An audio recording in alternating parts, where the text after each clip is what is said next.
Hey everyone, hope you had a great holiday weekend. I know I did. Welcome back to the kitchen for this week's quick tip.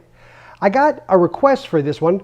Thought it was a great topic, something very important, definitely worth reviewing. We're going to go over knife sharpening, proper ways to do it, how easy it is, and frankly, how you really need to pay attention. And there's a couple of easy tips and tricks you can learn while doing so. Multitude of knives people have in their kitchens, ranging from chef knives, flaying and paring, different shapes and sizes, obviously different colors. The most important thing about using the knives in your kitchen is, number one, making sure that they're sharp. You never want to cut anything with a dull knife. I've already said that. It's dangerous and it hurts. It hurts getting cut with a dull knife. It hurts getting cut with a knife, period. But a dull one, it really hurts. So you want to make sure that doesn't happen. It's really easy to sharpen your knives. Who has a Whetstone at home? You can buy these anywhere. Walmart, Bed Bath & Beyond, Target, online, anywhere. They range in price from $10 to $200, depending on what you get, whether or not it's a diamond stone, what it's made of, glass, all different types. Important to have, especially if you've got older knives in the house that you want to sharpen up, bring back to life, and be able to reuse. Who's seen a steel rod like this? Honing rod. Also a good tool to have. And frankly, with some knives, especially if you've got good sharp ones at home or ones you use quite often that you keep up, that's really all you need. Super easy to sharpen your knives. If you've got knives at home that are well kept and you use quite often, maybe you even have them maintained and you just want to bring that blade back to life, all you need is your steel rod, and you just go up and down, always at an angle, always at an angle. You can't just go flat down. That's not going to do anything, okay? You always have to be at an angle, bringing the blade down on the rod. And when you're sharpening, what you're really doing is removing bits of metal on the blade. You're removing the dull parts. You're removing the old parts. You're bringing fresh metal out, making it nice and sharp. So when you are sharpening a blade, you're making it just a little bit smaller every time you do it. Now, if you've got older blades, things that you really want to work with that you haven't used in a long time, I definitely recommend the stoned. You need a stone to work with. They usually have a coarse side and a finer side, and you can get grit anywhere from 100 to 1,000. As long as you know what you're doing, any one of them will work really, really well. It's not hard. It does require some practice. So let's go ahead and try it, show you what it looks like real quick. Piece of cake. All right, so using your Whetstone, W-H-E-T-S-T-O-N-E, Whetstone. As you can see, I've got two different sides here. This is the more coarse side, the rougher side, that actually we're going to start with. And this finer grit side is for smoothing out at the end. Now, like I said, this is really easy to do, but you do have to be careful, because if you don't do it correctly, you can take a dull knife and frankly make it worse. Definitely make it duller. First things to remember is it's a porous surface, okay? So you don't want to work with it while it's dry. So I'm going to put some oil on it. And they're going to try to sell you all kinds of different oils that you really, quite frankly, you don't need. This is just some olive oil. That's all you need, is some olive oil. You see it's soaking right in, but I get some on the blade, okay? Now, watch closely. Lay the blade flat on the stone and bring it up. What, 20 degrees? If you got it flat, bring it up to your pinky is straight. So now my pinky is straight up in the air.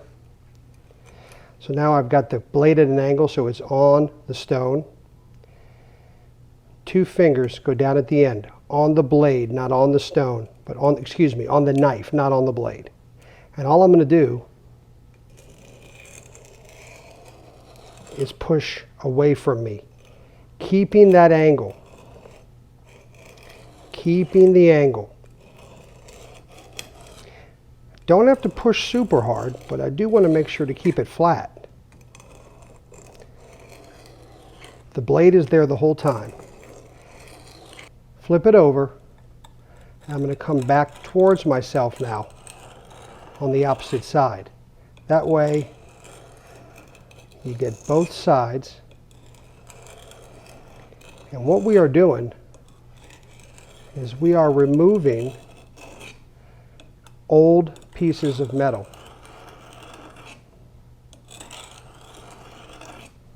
You want to make sure you're going even along the blade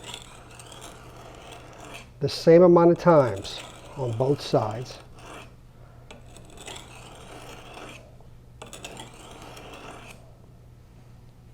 And always feel sideways.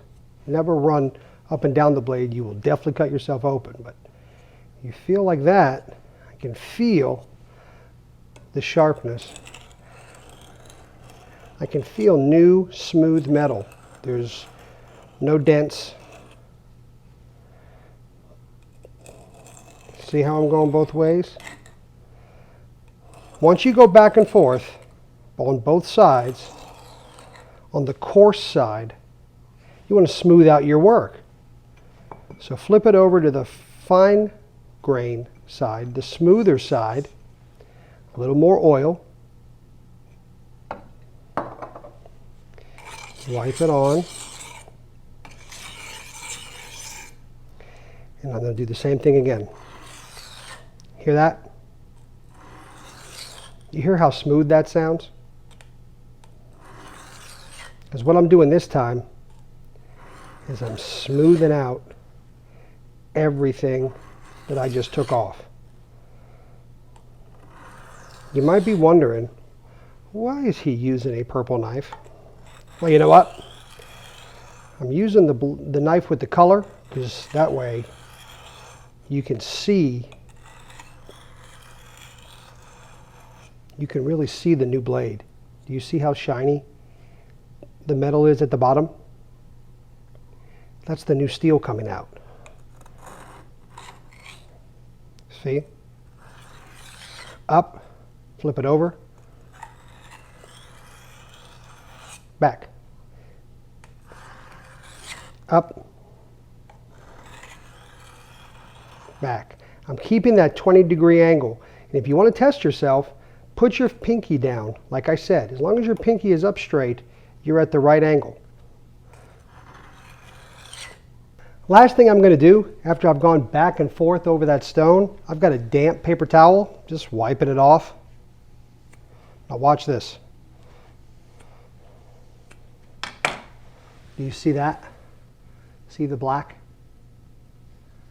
See all that looks like dirt? That's the metal shavings that we took off. Brand new, smooth, sharp knife. Cake, right? Cuts through, well, I don't want to say it cuts through anything, but it's definitely going to make life a lot easier to cut with a sharp knife. If you've noticed, everything I have here is manual. Did not pull out one of those electric plug-in knife sharpeners. And let me tell you why. Had one years ago, started going back and forth like they say in the directions, destroyed a knife, just destroyed it. Ladies and gentlemen, let me tell you something. Those electric knife sharpeners are fantastic. They will save you loads of time.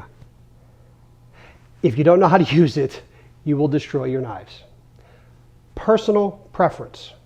I like the Whetstone and the honing rod because I have practiced with them. I was taught with them. I know how to use them. I will get sharpened knives. Personal preference. Professional preference.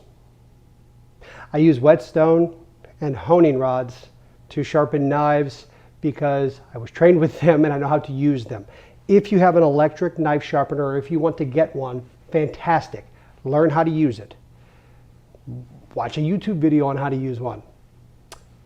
Ask the guy at the shop to give you a demonstration. You really want to make sure you've got it down when you send the blade into that sharpener, because if you don't have the angle right, you will take a dull knife and make it worse. You will take a sharp knife and make it dull. Don't do it unless you know how. The manual ones, you're a lot safer, especially if all you want to start with something like this. I'm just running the blade at the same 20-degree angle, both sides, down the rod. That's it. Piece of cake. Safe and easy. Fun to do too. Take any knives in the house, run them along that stone with some oil. Turn dull knife sharp again. Old ones new. Lots of fun. Good quick tip, huh? Shoot me a comment down below if you've got a question about this. Otherwise, I'll see you in a few days. We're going to be making up some fajitas this weekend, so please tune in. Hope you enjoy your week. Give the video a thumbs up. Maybe share it with your friends. Subscribe to the channel if you haven't done so. And I'll see you soon. Take care. Bye-bye.